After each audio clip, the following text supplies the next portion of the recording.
Temperature মেশিনটা এটার পাশে দিয়ে দিন, বুঝতে পারছেন? স্যার এটার পাশে স্যার, এটার পাশে দিন, তাহলে আমি বলি, কারণ দুই জায়গার টেম্পারেচারে স্যার দুই রকমের রিডিং হবে। স্যার ঠিক আছে, হ্যাঁ হ্যাঁ এটা 28।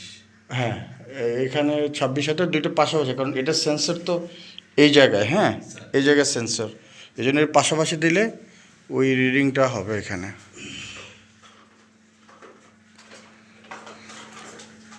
যেগুলো ভুল হয়েছে স্যার এটা কি? হ্যাঁ ওগুলা রাখেন যেগুলো গোল হয়ে গেছে।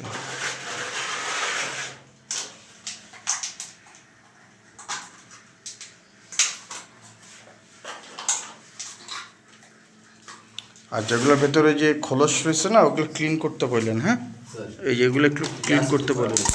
আর এই যে খোলসগুলো, এগুলো পুকুরে দিয়ে দিবেন, মাছের খাদ্য হিসেবে থাকবে।